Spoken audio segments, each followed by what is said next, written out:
Pedro, apóstolo de Jesus Cristo, aos eleitos que são forasteiros da dispersão no Ponto, Galácia, Capadócia, Ásia e Bitínia, eleitos segundo a presciência de Deus Pai, em santificação do Espírito, para a obediência e a aspersão do sangue de Jesus Cristo, graça e paz vos sejam multiplicadas.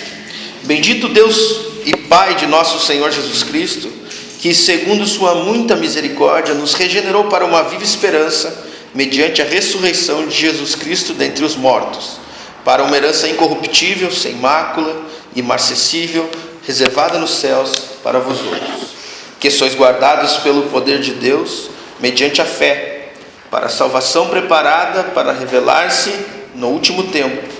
Nisso exultais, embora no presente, por breve tempo, se necessário, sejais contristados por várias provações, para que, uma vez confirmado o valor da vossa fé, muito mais preciosa do que o ouro perecível, mesmo apurado por fogo, redunde em louvor, glória e honra na revelação de Jesus Cristo, a quem, não havendo visto, amais, no qual, não vendo agora, mas crendo, exultais com alegria indizível e cheia de glória, obtendo o fim da vossa fé, a salvação da vossa alma. Foi a respeito desta salvação que os profetas indagaram e inquiriram, os quais profetizaram acerca da graça a vós outros destinada, investigando atentamente qual a ocasião ou quais as circunstâncias oportunas indicadas pelo Espírito de Cristo, que neles estava, ao dar de antemão testemunho sobre os sofrimentos referentes a Cristo e sobre as glórias que os seguiriam. A eles foi revelado que, não para si mesmos, mas para vós outros, ministravam as coisas que agora vos foram anunciadas por aqueles que, pelo Espírito Santo enviado do céu, vos pregaram o Evangelho, coisas estas que anjos anelam para escrutar. Então, nós já viemos meditando nesta carta de Pedro há 2 cultos. Hoje é o 3º culto que nós estamos meditando nessa carta. Nós, se Deus assim quiser e permitir, vamos terminá-la. E já fora dito aqui, porém é proveitoso que seja repetido, que quem escreveu essa carta, logicamente, foi Pedro. Pedro escreveu essa carta em torno de 60 anos após o nascimento de Cristo. Provavelmente ele estava na Babilônia, na região da Babilônia. Ele escreveu a estas igrejas, onde é dito no verso 1 ali, né, aos irmãos que estavam no Ponto, na Galácia, na Capadócia, na Ásia e na Bitínia. Ele chama esses irmãos de forasteiros, em algumas Bíblias diz estrangeiros ou peregrinos, da dispersão, que significa o quê? Que eram pessoas que estavam naquela terra, mas não eram daquela terra. Muito provavelmente eram os judeus que haviam fugido para esses lugares. Então, ele escreve provavelmente para alguns irmãos que haviam se convertido quando ele fez aquele primeiro sermão dele lá em Atos 1 e 2, quando ele prega e 13.000 pessoas se convertem. Muitas pessoas que estavam nessas localidades eram pessoas que haviam se convertido com essa primeira pregação de Pedro. Outros irmãos que estavam ali eram irmãos que tinham se convertido pelo trabalho do apóstolo Paulo. Paulo tinha pregado ali na Galácia, por exemplo, e os estudiosos dizem que Paulo havia falecido, então Pedro estava dando um auxílio às igrejas depois que Paulo tinha falecido. E por que é importante a gente entender o contexto dessa carta? Porque nós também somos peregrinos, nós também somos estrangeiros. Nós não pertencemos a essa terra, a esse mundo. Nós cristãos pertencemos a outra terra. A Bíblia fala que nós esperamos uma pátria superior. Então é muito interessante a gente ouvir o que Pedro tem para dizer para esses irmãos. É muito interessante também porque nós sabemos que Pedro foi aquele que negou a Cristo 3 vezes. Foi aquele que afundou quando Cristo convidou ele para seguir a ele sobre as águas. Então Pedro era uma pessoa muito impulsiva no seu amor, porém inconstante nos seus caminhos, e muitos de nós temos os mesmos defeitos de Pedro.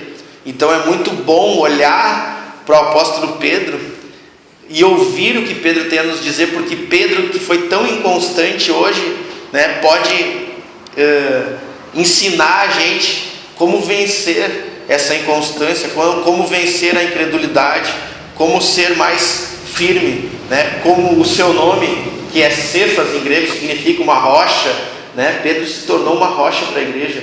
Cristo falou a ele: Pedro, quando tu te converter, tu fortalece teus irmãos. E foi isso que Pedro fez, né? Então Pedro aqui tem muito a dizer para a gente. A gente tem muito o que aprender com o apóstolo Pedro, porque ele era um homem que muitas vezes foi covarde, foi medroso, inconstante, imaturo.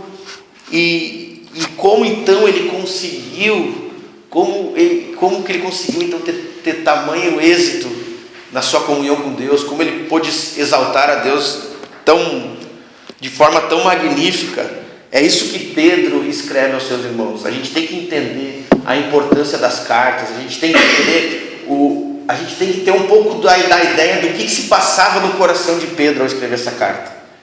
Pedro estava escrevendo uma carta a um povo esperançoso, porque ele sabia que ali no meio daquele povo haviam muitos homens inconstantes, haviam muitos homens tristes, haviam muitos homens que estavam desesperançosos, assim como ele já tinha sido. Então ele escreve uma carta de ânimo, uma carta de encorajamento, uma carta instruindo aqueles irmãos o que eles deveriam fazer, para que eles deveriam atentar, o que eles deveriam ignorar para conseguir viver, né, uma vida dedicando amor a Deus. Aí eu gosto muito de lembrar que Pedro foi aquele a quem Cristo perguntou 3 vezes, né? Pedro, tu me amas? E isso foi muito duro para Pedro, ver Cristo perguntar 3 vezes seguidas, e Pedro respondia: sim, eu amo o Senhor. E ele perguntava de novo: mas tu me amas, Pedro? Como deixando no ar a Pedro para ele refletir o quanto ele não amou ao Senhor nas outras vezes. E então eu acredito que Pedro, ele nunca esqueceu aquele olhar de Cristo quando ele negou ao Senhor a 3ª vez, né? E ele olhou para Cristo e chorou amargamente, né? E eu acredito que esse olhar de Cristo, eu acredito que toda a vida de Pedro foi todo esse tempo com Cristo. Depois dele ter negado a Cristo, depois, por exemplo, deles voltar a pescar, depois que Jesus ressuscitou e deu ordem a eles irem propagarem o Evangelho, Pedro, ao invés de ir pregar o Evangelho, como Cristo falou, ele voltou para a profissão dele antiga e voltou a pescar. Então, Cristo foi lá e buscou Pedro de novo, foi na beira da praia, chamou Pedro, né? Então eu acredito que tudo isso que ele passou, essa experiência de vida dele, ensinou muito a ele, ensinou a ele sobre o amor de Deus, sobre a perseverança de Deus nele, não a perseverança de Pedro em Deus, mas a perseverança de Deus em Pedro, né? A perseverança de Cristo em Pedro, que nunca desistiu de Pedro, que sempre o amou, que sempre foi atrás dele, mesmo ele negando, mesmo ele voltando a ser pescador. Então essa perseverança de Cristo nele, essa perseverança do amor de Deus em Pedro, fez com que Pedro atentasse a algumas verdades que para a gente são pilares da fé. E essas verdades a gente vem estudando. A primeira verdade que Pedro fala, que para nós é muito importante, está no verso 2 ali no comecinho. Ele diz àqueles irmãos que eles são eleitos, eles são escolhidos. Israel sempre teve a concepção de eleição. Israel sempre soube o que era ser o único povo escolhido entre todas as nações. Então, quando Pedro escreve que eles são eleitos, a gente não deve ler apenas como uma passagem da Bíblia assim: eleitos, tem muita importância isso, porque teve muita importância para Pedro entender que ele era um eleito. E para a gente tem muita importância entender que nós somos eleitos. Isso vai fazer com que nós deixemos de ser tão inconstantes, tão medrosos como Pedro, perdemos o foco, quando nós entendermos que Deus nos elegeu, que nós somos escolhidos de Deus. Isso fez com que Pedro tivesse forças mais para caminhar, quando ele entendeu que foi Deus que escolheu ele, porque ele negou Cristo 3 vezes e Cristo ainda estava ali amando ele. Ele voltou a pescar e Cristo ainda estava indo atrás dele. Então ele entendeu: nossa, Deus me escolheu mesmo, Ele não vai abrir mão, Ele vai perseverar no seu amor em mim. Isso é maravilhoso. Pedro se sentiu totalmente, completamente amado. Ele se sentiu submerso por um amor que é irresistível, por um amor que tomou todo o ser dele, que ignorou os erros de Pedro no sentido de ter triunfado sobre os erros de Pedro. Não como alguns pensam que o amor releva o erro, mas ele puniu em Cristo. Pedro entendeu que Deus puniu em Cristo os seus pecados, e por ter punido em Cristo os seus pecados, então ele poderia ter comunhão com Deus. Pedro entendeu que ele deveria morrer. Pedro entendeu que ele deveria sofrer a morte por ter negado o Senhor. Mas ele também entendeu que ele não tinha entendido antes. Lembra que quando Jesus falou para ele: eu estou indo para o madeiro, eu vou morrer, e Pedro falou: não, Senhor, o Senhor não. E aí ainda Cristo falou: arreda-te de mim, Satanás, tu só cogita das coisas dos homens. Pedro agora tinha entendido que era necessário que ele morresse. Por quê? Porque se Cristo não morresse, os pecados dele deveriam ser punidos. Então Cristo entendeu a maravilhosidade do Evangelho. Cristo entendeu que Deus escolhe homens e persevera em seu amor nesses homens, persevera em amar esses homens, não ignorando os seus pecados, como uma pessoa pode fazer, uma ímpia: eu vou ignorar o que essa pessoa está fazendo. Não, mas punindo os pecados de Pedro em Cristo e atraindo Pedro de forma irresistível a ele, dando do seu espírito a Pedro, dando um novo coração a Pedro. Deus deu a Pedro, escreveu em Pedro a sua lei, escreveu na sua mente, escreveu no seu coração. E Pedro sabia que isso foi obra dele. Pedro sabia que essa obra não tinha dependido dele. Pedro entendeu que se fosse depender dele, ele nunca faria isso. Pedro só o negaria tantas vezes fosse dado a oportunidade, se não fosse Deus vir com o seu Santo Espírito. Então por isso que ele escreve aos irmãos, dizendo: irmãos, vocês são eleitos de Deus. Parece que Pedro está saltando de alegria, e ele escreve 2 vezes nessa carta, a gente estudou semana passada, que ele diz: exultais, exultais, e no grego isso significa saltai de alegria. Então nós devemos saltar de alegria, nós devemos viver felizes por causa disso, porque nós fomos eleitos de Deus, nós somos eleitos de Deus, nós somos o seu povo. Ele nos escolheu dentre tantos e tantos e tantos. Se ele não tivesse nos escolhido, nós nunca o escolheríamos. Então aqui no verso 2 ele fala sobre isso. Ele fala que ele nos deu do seu Santo Espírito, ele fala que foi por causa do sangue de Cristo que nós temos perdão. No verso 3 ele fala que ele nos deu um novo nascimento. No verso 4 ele fala que nós seremos revestidos de um corpo incorruptível, ou seja, que nós nunca mais pecaremos contra o Senhor quando nós formos ressuscitados. No verso 5, Pedro diz que é Deus quem guarda a nossa fé. No verso 5 diz que o poder de Deus é que guarda a nossa fé. Por que Pedro escreve isso? Porque ele sabia, Pedro sabia, Cristo chegou a Pedro e disse assim: Pedro, Satanás me pediu para peneirar a tua fé, mas eu roguei ao Pai que a tua fé não desfalecesse.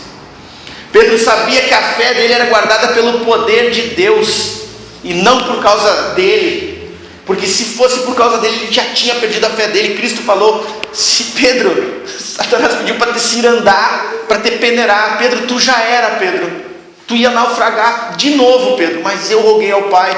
Então quando ele conta essas verdades, quando ele escreve ao povo: somos guardados pelo poder de Deus mediante a fé, somos eleitos para uma viva esperança. Pedro, ele está explodindo do seu coração em amor e alegria em entender os propósitos de Deus. Eu me identifico muito com Pedro, porque Pedro era um homem extremamente... Ele necessitava muito de entender as coisas, de conhecer as coisas, porque ele era muito impulsivo por seu coração. Então ele era muito atacado nas suas emoções, ele era muito atacado nas suas afeições. Então o que fazia com que ele não sucumbisse teria que ser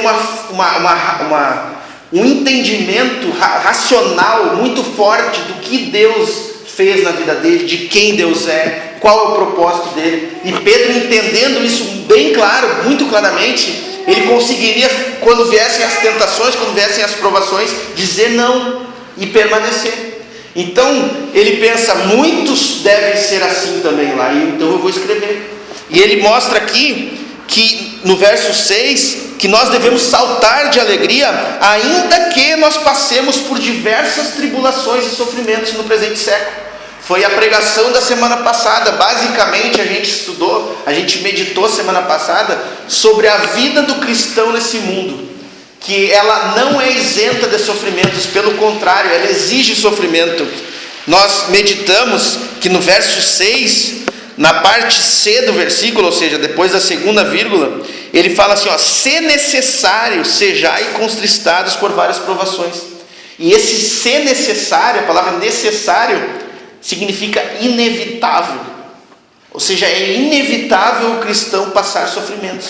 E aí no verso 7, a gente meditou semana passada que esses sofrimentos têm uma finalidade, têm uma função, que é provar a nossa fé. O cristão, quando ele não está em sofrimento, quando ele não é provado, ele é impedido de ter a sua fé provada. É impossível ele demonstrar a sua fé longe das provações.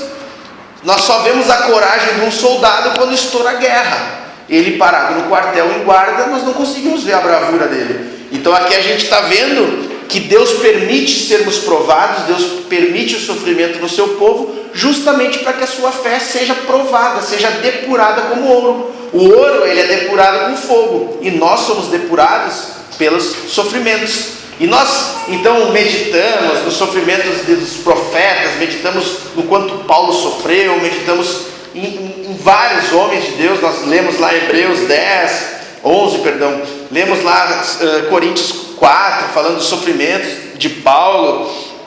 Então seguimos meditando e vendo que para Pedro, e esse é o norte dessa carta de Pedro, esse é o norte da carta que ele escreve, o mais importante de tudo era que Deus fosse glorificado.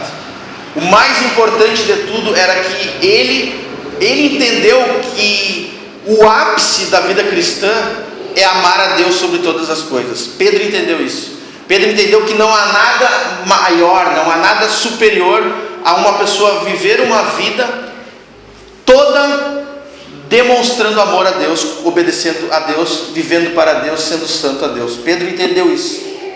Então ele escreve aos irmãos para que eles não se preocupem com os sofrimentos.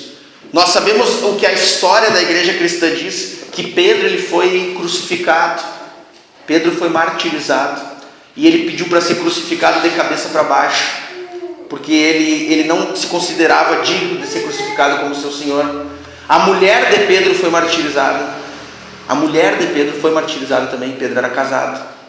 Então Pedro sofreu muito, e ele nos estimula até o verso 12 ali, a nós não nos importarmos com os sofrimentos, contanto que Deus seja exaltado. E isso é muito forte nos dias de hoje, aonde nós vemos igrejas que pregam que Deus só quer o bem-estar do homem, que Deus quer livrar o homem de toda e qualquer tribulação, provação e sofrimento. Nós vemos as escrituras gritando a nós, falando sobre Daniel, que foi jogado numa cova, sobre homens que foram cerrados ao meio, como Isaías. Nós vemos todos os apóstolos sendo crucificados, morrendo apedrejados.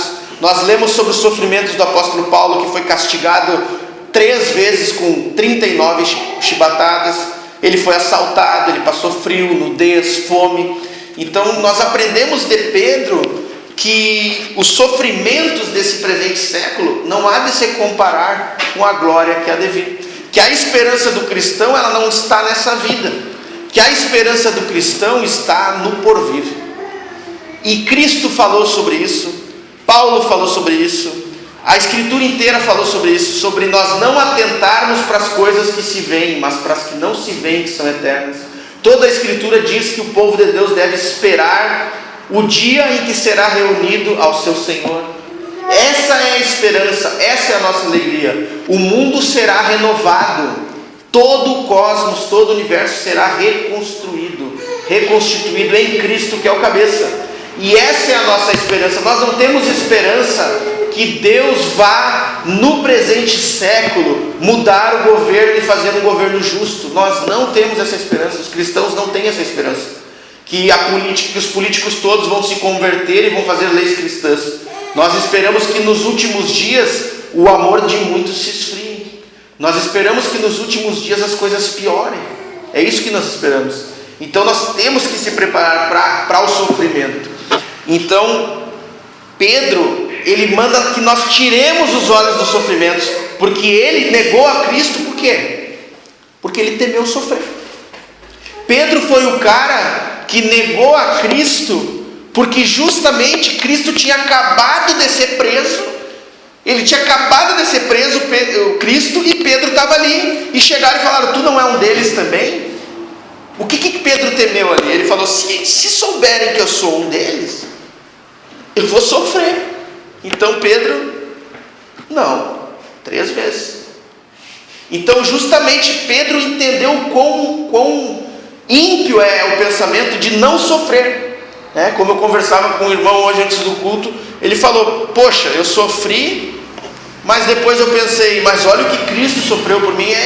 É até meio banal falar sobre sofrimento nas nossas vidas, tendo em vista o que Cristo sofreu em nosso lugar. É até meio assim, sem noção a gente falar que a gente sofre perto do que Cristo sofreu pela gente. A gente não sofre nada, né? Então Pedro entendeu isso. Então ele estava encorajando os irmãos a buscarem uma vida de santidade, mesmo em meio às perseguições. A gente sabe que pela história, 200 anos mais ou menos depois que Pedro escreveu essa carta, nessa região aqui que Pedro mandou a carta, foi instaurada uma das piores perseguições que já teve na história da igreja, aonde teve um imperador que ia lá, e a maldade e a crueldade foi tão grande que as mulheres eram esfaqueadas grávidas dos seus ventres, né? Então, e coisas terríveis. Então foi de muita valia essa carta que Pedro escreveu. Pedro já estava dizendo: vocês vão sofrer, não olhem para o sofrimento, foquem na santidade ao Senhor. E eu falei semana passada sobre isso, sobre as perseguições no serviço, sobre as dificuldades na faculdade, sobre as dificuldades no dia a dia, na família, que nós seremos perseguidos. Claro que não de forma física como eles foram, né? Nós não somos perseguidos como os cristãos da China, por exemplo, que tem que se reunir debaixo da terra. A nossa perseguição é diferente, a nossa perseguição é intelectual. A nossa perseguição é um mundo inteiro que grita contra Deus, um mundo inteiro que berra, que grita contra os mandamentos de Deus, dizendo que o que Deus diz não é bom, e o que o mundo diz é bom. O que o mundo diz que é bom. Então o mundo ímpio, um mundo inteiro de impiedade. Os homens querem ser os seus próprios deuses. Eles definem o que é certo, o que é errado, o que é bom, o que é justo, e cada um vive segundo os seus prazeres e faz as suas leis. Então essa é a dificuldade nossa no mundo de hoje. Nós não vamos ter ninguém perseguindo a gente. Por exemplo, eu estou aqui pregando, não vai vir a polícia aqui me puxar pelos cabelos que eu estou pregando a palavra. Nós vivemos num país livre para propagar a nossa crença. Então a nossa perseguição não vai ser essa, vai ser uma luta, digamos assim, do mundo, os nossos 3 maiores adversários: o mundo, a carne e Satanás. O mundo, a carne e Satanás. E eu tenho para dizer para vocês e para mim mesmo, que o maior inimigo de todos é a carne. O maior inimigo de todos é a carne. O maior inimigo de nós mesmos somos nós. Não é o mundo, não é o diabo. Nós mesmos somos o coração do homem, que é totalmente corrupto. E Pedro, sabendo disso, que o nosso coração é corrupto, ele dá uma aula para a gente como a gente vai então vencer sobre esse coração corrupto.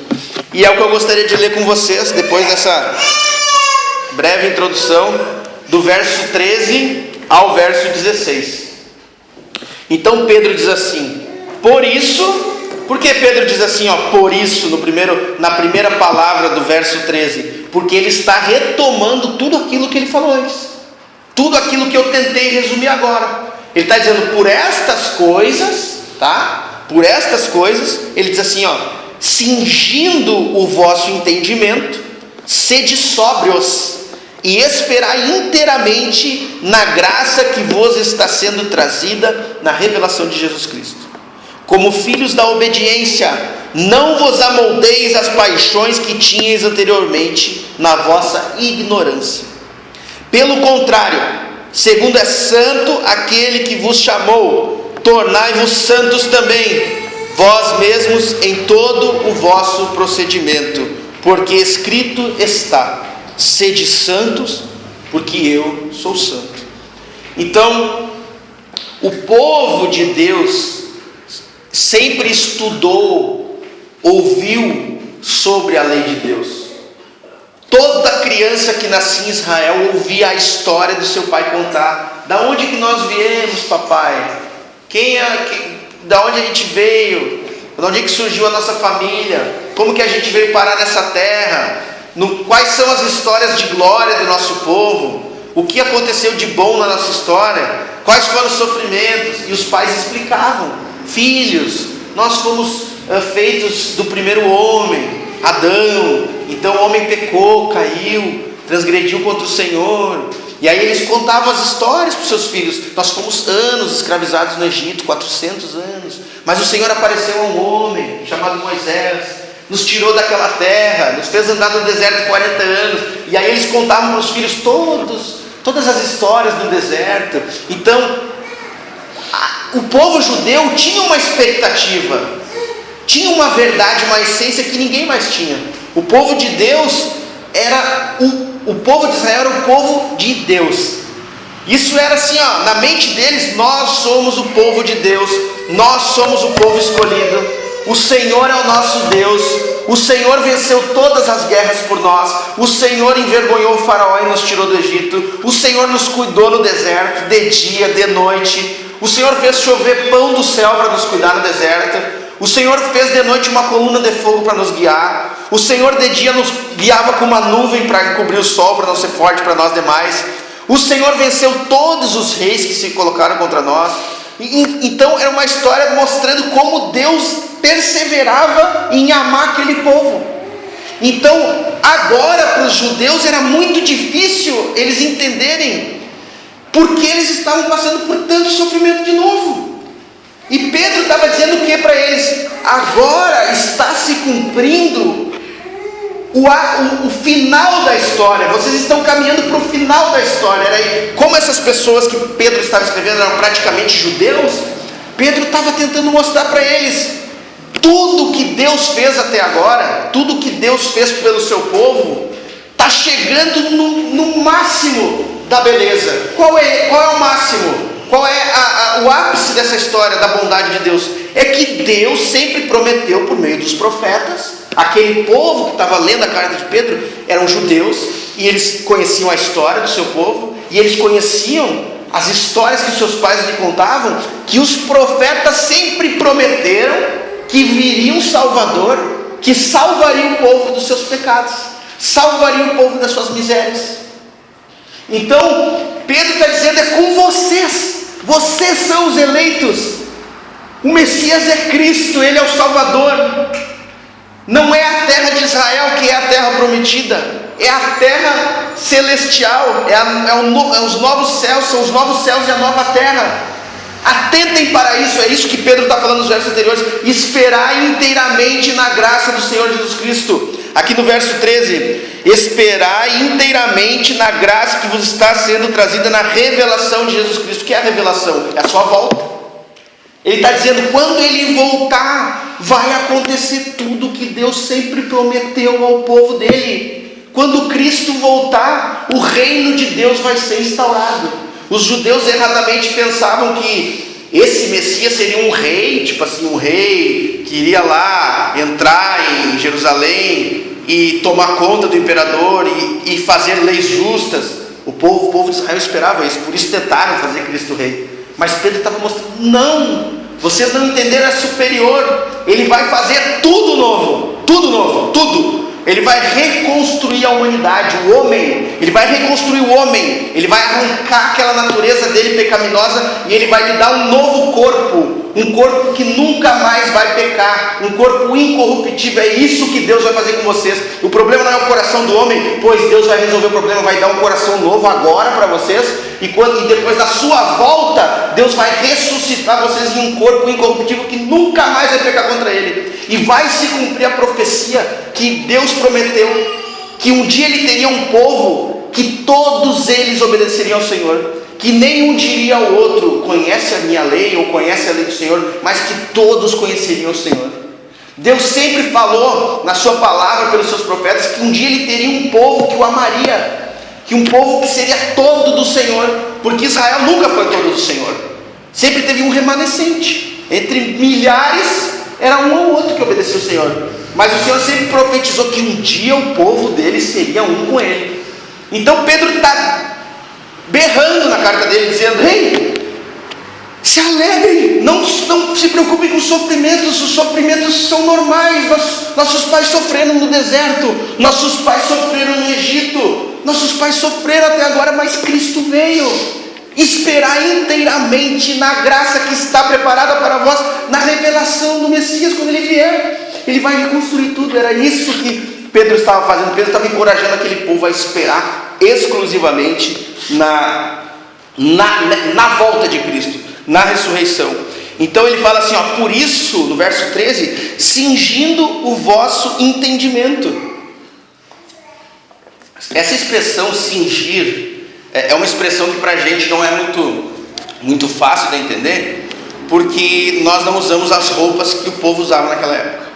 As roupas que eles usavam eram roupas meio compridonas, assim, até o pé. E cingir era uma expressão usada. Eles levantavam as roupas até a cintura e amarravam, para que eles pudessem correr mais ligeiro, para que eles pudessem ficar menos amarrados, digamos assim, né? Ficar mais solto. Então essa expressão era usada pelos judeus. Ei, sim, vamos cingir os lombos, cinge-te os lombos. Tem na Bíblia essa expressão, cinge-te os lombos, ou seja, te prepara, filho, para correr, te prepara para pelejar, te prepara para trabalhar. Seria como dizer assim, arregaça as mangas, só que bem mais forte, tipo assim, não vai ter trégua. Te prepara, cinge os lombos. Só que Pedro não está dizendo cinge os lombos, ele está dizendo cingindo o vosso entendimento. É diferente, mas por que cingir o vosso entendimento? Justamente por aquilo que eu falei antes. Pedro entendia que a batalha era travada na mente do cristão. Pedro entendia isso. Então ele diz assim, cinge o vosso entendimento. Ele diz assim, prepara o teu entendimento, fica em guarda, porque vocês vão ser totalmente, pode sentar, meu irmão? Então Pedro está dizendo assim, prepara o teu entendimento. Ele está dizendo, cinge o teu entendimento. Ele diz assim, te prepara, porque o mundo inteiro vai gritar para vocês que tudo aquilo que o Senhor prometeu, que tudo aquilo que o Senhor falou por meio de seus profetas, que tudo aquilo que o Senhor disse, não vai acontecer. É isso que Pedro está escrevendo aqui no verso 13. Ele está dizendo, por isso, cingindo o vosso entendimento, sede sóbrios. Ser sóbrio é o contrário de ser dissoluto. A palavra sobriedade teria o mesmo significado que lucidez. Então Pedro está dizendo o que para aquele povo? O povo estava sendo perseguido, o povo tinha sido perseguido em Jerusalém, estava espalhado, e ele está dizendo assim, sejam sóbrios, porque é muito difícil quando nós estamos sendo perseguidos, nós estamos sendo totalmente acossados, a gente pensar. Porque imagina um pai, por exemplo, quando seus filhos estão passando fome, ele vai manter a racionalidade? A gente vê no Antigo Testamento, por exemplo, quando a fome foi muito forte em Israel, teve um momento em que as mães cozinhavam os próprios filhos para comer. Teve um momento na história de Israel assim. E imagina um homem que segue a lei de Deus, o ponto que ele chegou para fazer isso. Ele chegou num ponto de desespero. Ele ficou desesperado para ter que cozinhar o próprio filho. O cara tem que estar à beira de um colapso mental. Ele tem que estar muito desesperado. Então por isso que Pedro, ele diz aos cristãos da nossa época e daquela época que estavam sendo perseguidos, ei, cinjam os vossos lombos. Ele está dizendo assim, sejam fortes na mente de vocês, compreendendo as verdades que o Senhor diz para vocês. Então por isso que é muito importante compreender todas essas verdades que eu falei antes. Compreender que somos eleitos por Deus, compreender que Deus não vai abandonar o seu povo no meio do caminho, compreender que a nossa fé é guardada pelo poder de Deus, como ele disse no verso 5, compreender que a nossa esperança não está nesse mundo, nessa época. Nós precisamos compreender que a nossa esperança está na volta de Cristo, quando Ele reconstruir o universo, quando Ele nos ressuscitar e nós recebermos um corpo incorruptível.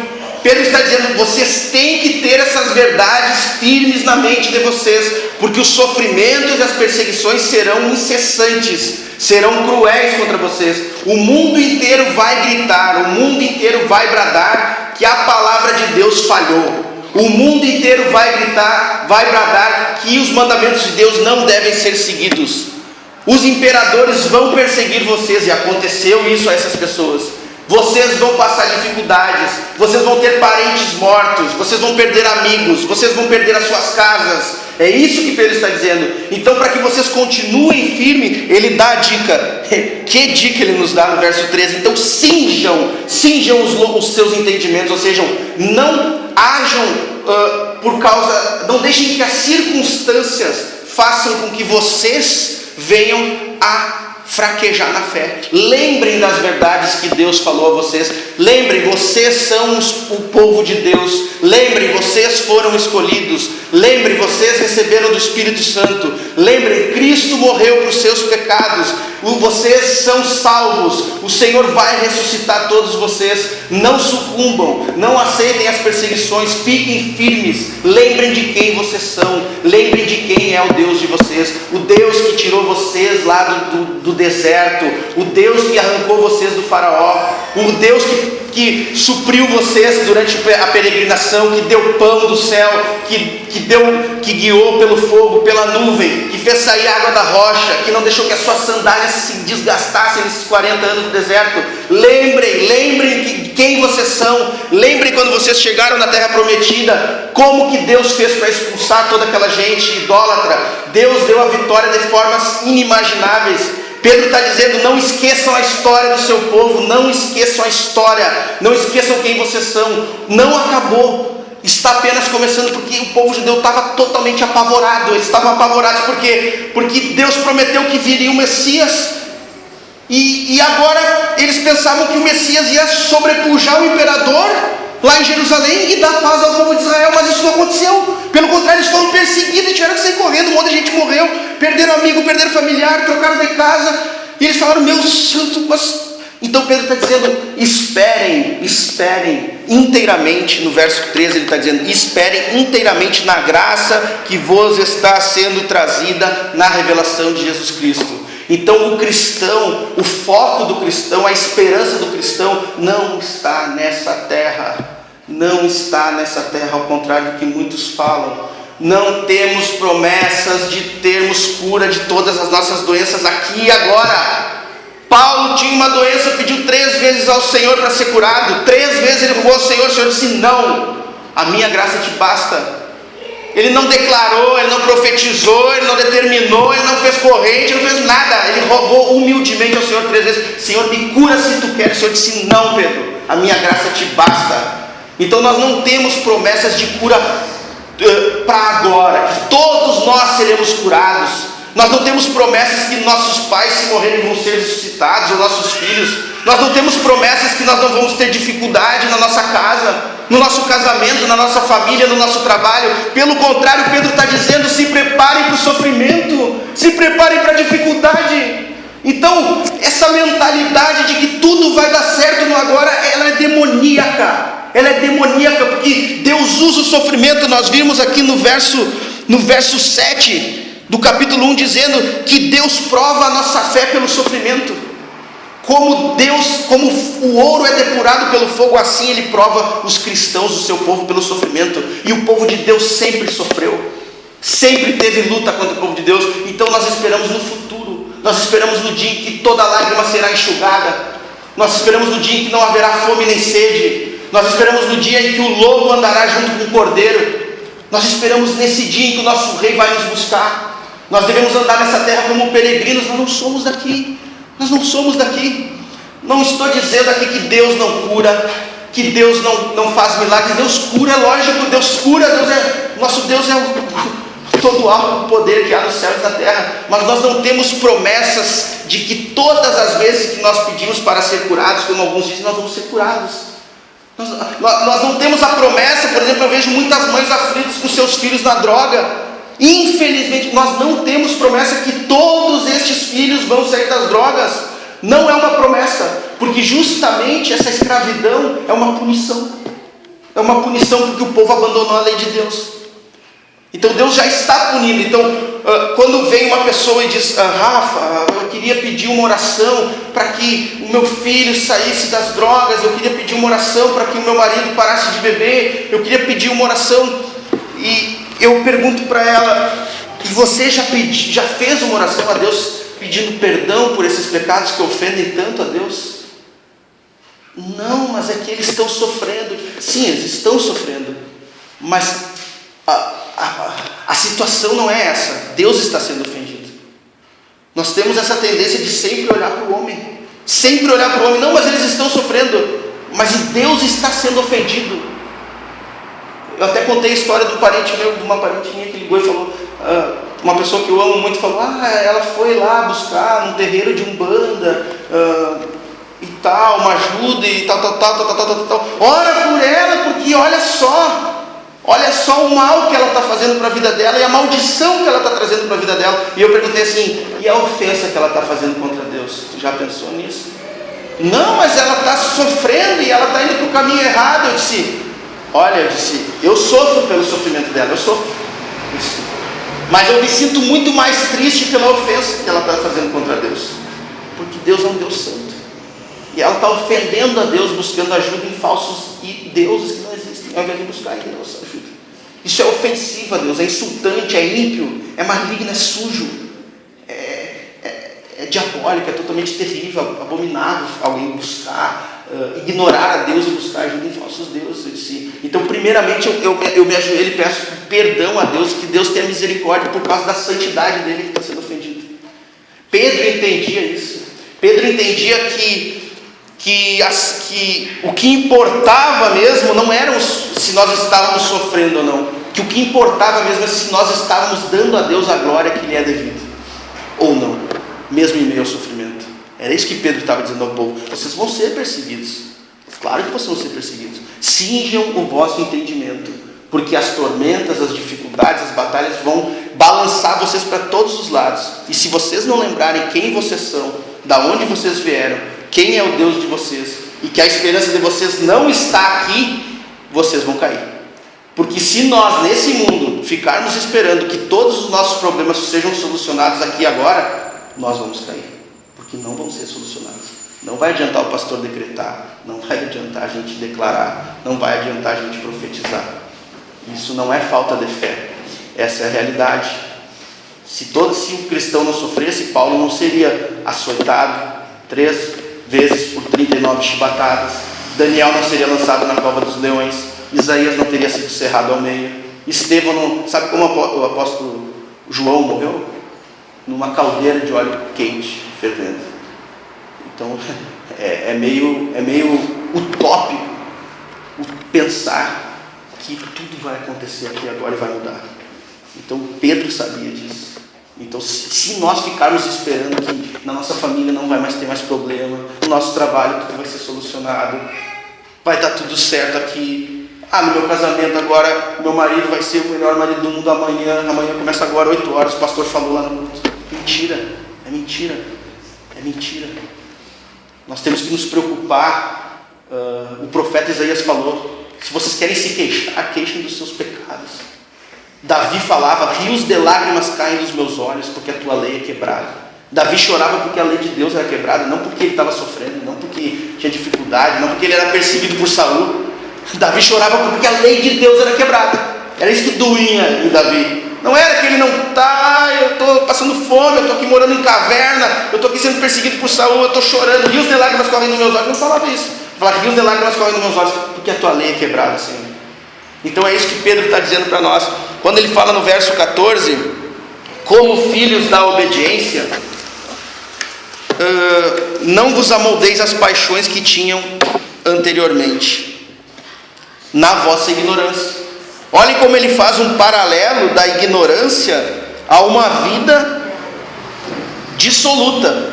Então, no verso 13, a gente está vendo Pedro dando uma ordem ao povo para ser sóbrio. O povo deve ser sóbrio, ou seja, o povo deve estar lúcido para as verdades contidas na palavra de Deus.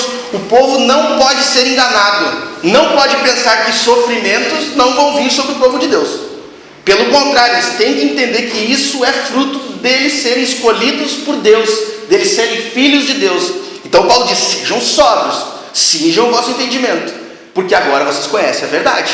Então se apeguem às verdades, se apeguem a essas verdades e vivam com essas verdades. E no verso 14, ele fala sobre a ignorância. Ele fala assim, não vos amoldeis. A palavra que amoldeis no grego é tipo, não entrem no sistema, ou não no modismo, não entrem na moda, né? Então não vos amoldeis às paixões que tinham anteriormente na vossa ignorância. Ele está ligando a ignorância a uma vida dissoluta. Pedro aqui está dizendo que está totalmente ligado. Uma vida em pecado, uma vida dissoluta, para ficar mais fácil, uma vida na luxúria. O contrário de sóbrio, de lúcido, seria dissoluto. Ou seja, viver uma vida solta no pecado, impiedade. Então ele tá dizendo que um dos motivos da dissolução, da impiedade, de uma vida solta no pecado, é a ignorância. Ele está dizendo: agora vocês não são mais ignorantes. Agora vocês não são mais ignorantes. Então não vos amoldeis. Não sigam o sistema. Não entrem na moda das paixões que vocês tinham anteriormente, quando vocês eram ignorantes. Então agora vocês não são mais ignorantes quanto a isso. Vocês são filhos de Deus. Vocês são eleitos de Deus. Ele falou no verso 1, tudo que a gente veio conversando, já faz 3 domingos que a gente veio meditando.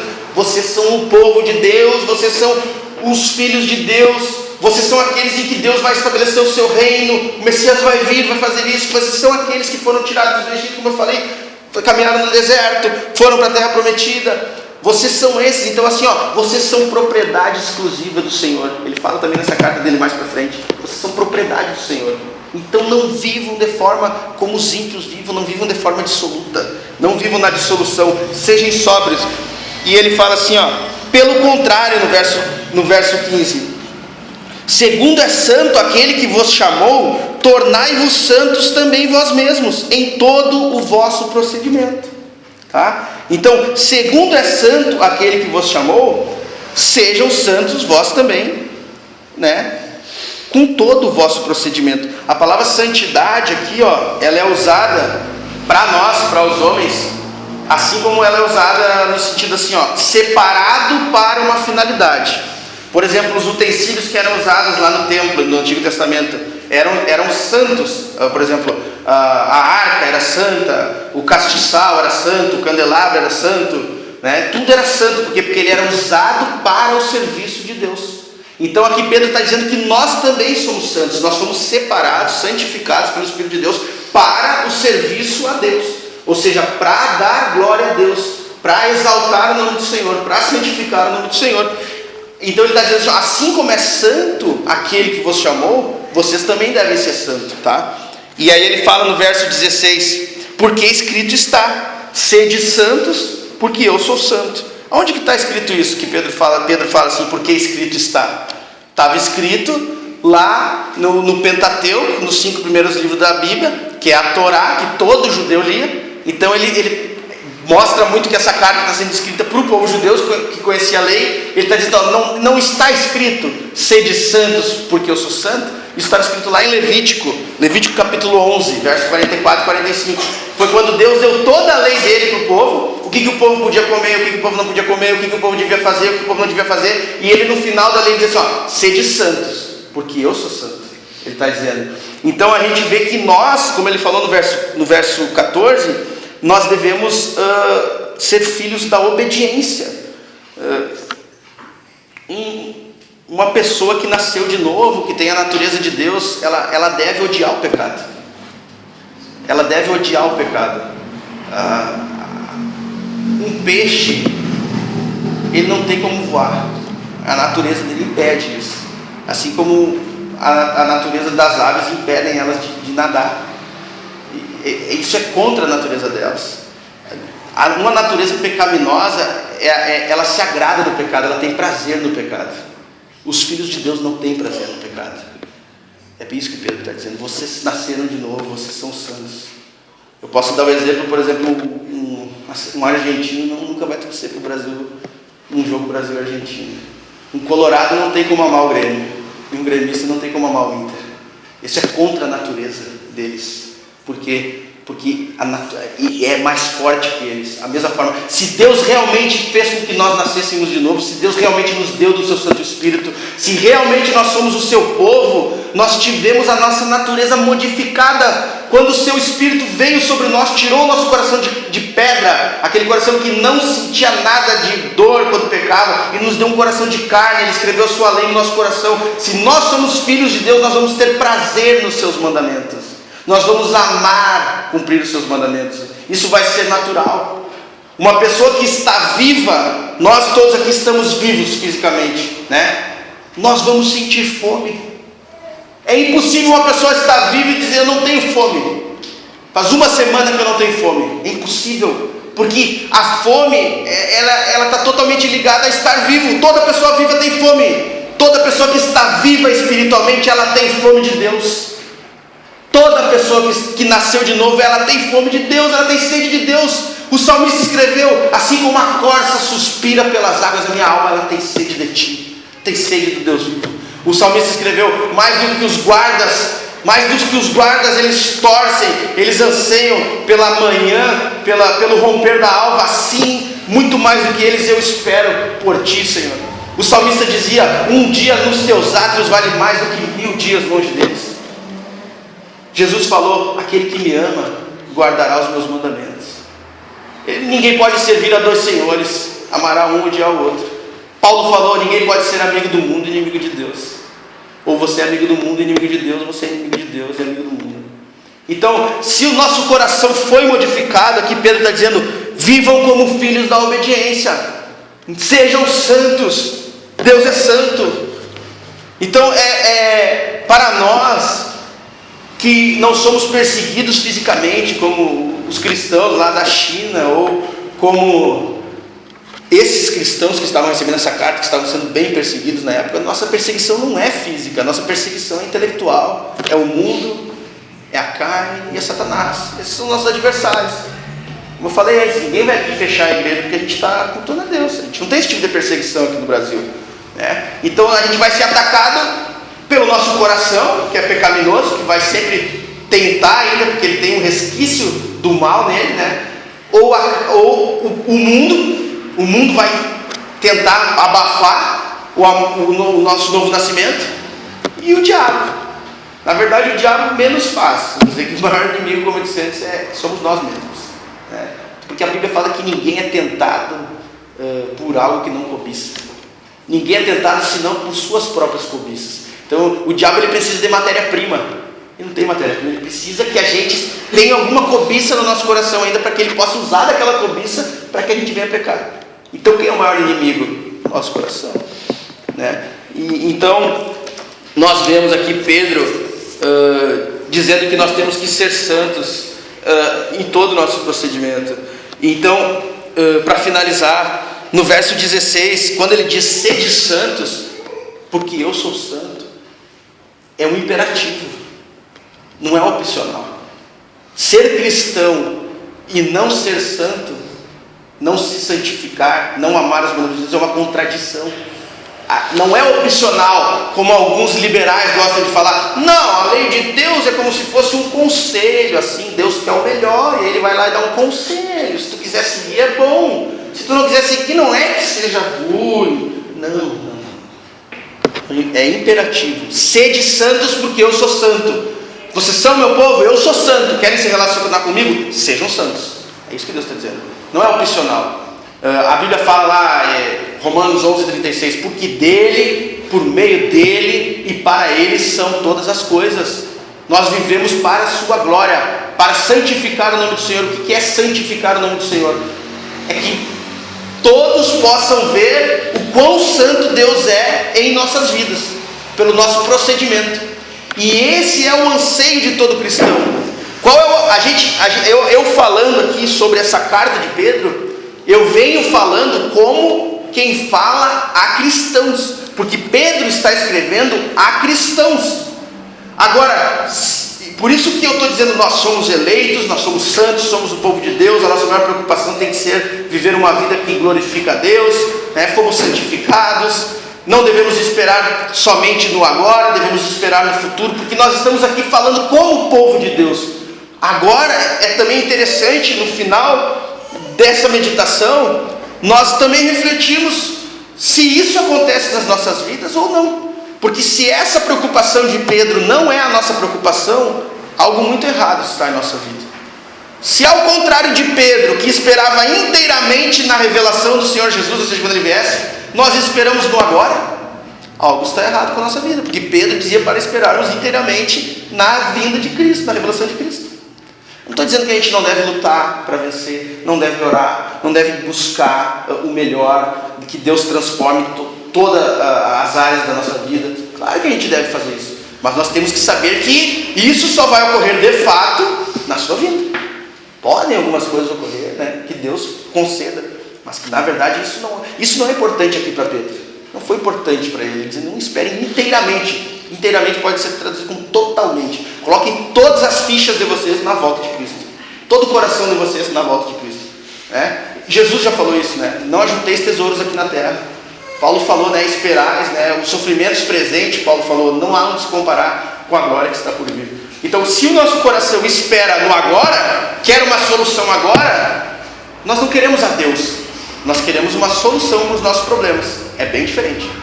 É bem diferente nós estarmos buscando a Deus de estarmos buscando apenas uma solução para os nossos problemas.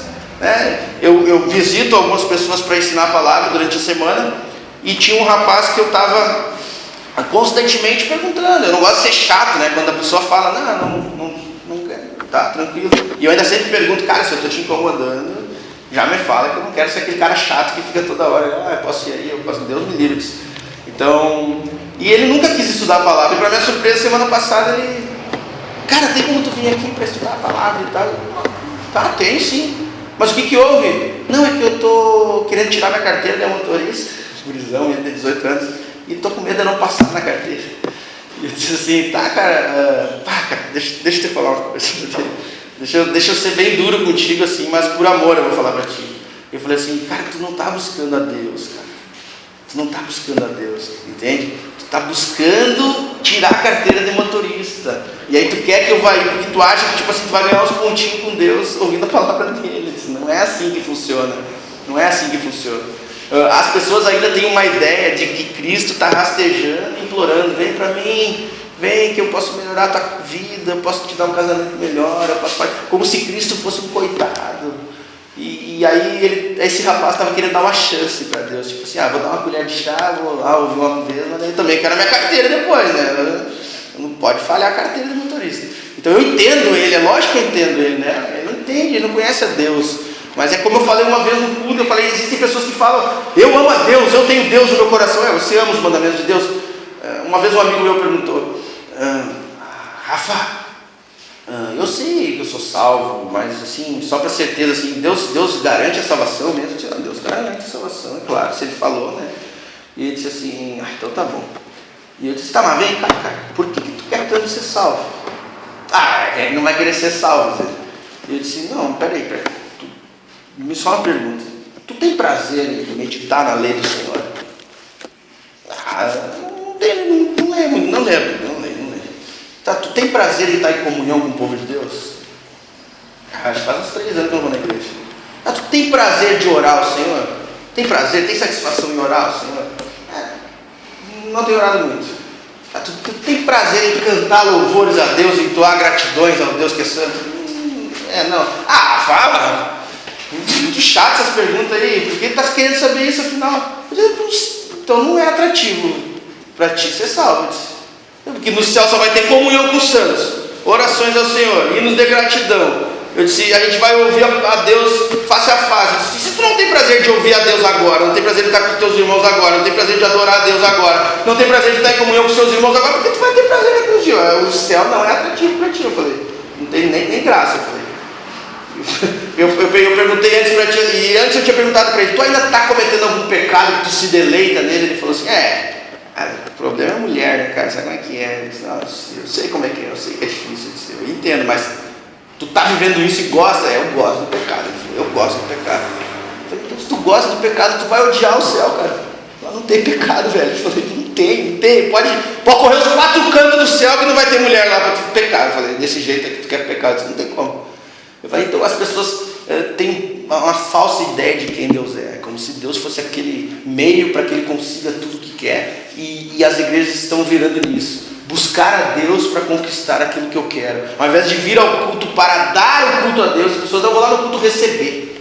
Não, eu vou lá ao culto a dar a Deus, prestar culto a Deus, cultuar o Senhor. Eu vou dar a Deus a glória que lhe é devida. Eu vou lá dar a Deus. Eu não vou receber, né? Eu vou lá, eu vou então ao culto para pedir. Né? Nós podemos pedir logicamente, mas basicamente um culto a Deus se resume assim: quando nós vislumbramos a santidade de Deus, o quão Deus é santo e o quão miserável nós somos, isso é um culto a Deus. Quando nós conseguimos, que a nossa mente entendeu, que os nossos sentimentos, eles cresceram no conhecimento do quão santo Deus é. Ou seja, nós tivemos uma visão de Deus. Não é uma visão de um sonho que apareceu Deus para a gente. Através da palavra dele a gente conseguiu visualizar o quão santo Deus é e o quão pecadores nós somos. O quanto nós precisamos nos arrepender dos nossos pecados e o quanto nós precisamos exaltar a Deus por a sua bondade e santidade. Isso é um culto a Deus.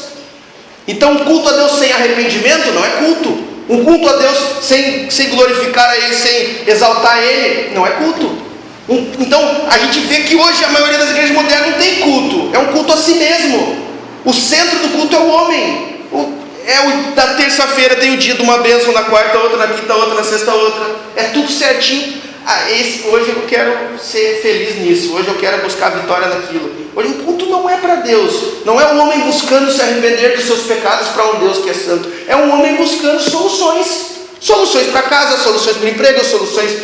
Só falta buscar solução para encanamento que furou em casa. Né? Daqui um dia vai chegar a esse ponto. As pessoas buscando a Deus por coisas triviais. Né? Então nós devemos vislumbrar quem é Deus. Uma pessoa que diz assim, eu amo o Rio de Janeiro, né? Como uma vez eu falei, eu amo o Rio de Janeiro, eu adoro o Rio de Janeiro, esquiar na neve, pegar menos 25 graus centígrados, eu adoro o Rio de Janeiro. Esse cara não conhece o Rio de Janeiro. O Rio de Janeiro não tem esqui, não tem esqui na neve no Rio de Janeiro. Algumas pessoas falam, eu amo a Deus, eu amo a Deus. Eu amo a Deus, meu querido, eu amo, Deus está no meu coração, Deus está ali. Tá, e tu ama os mandamentos de Deus, não sei, religião para mim assim, o importante é ter fé.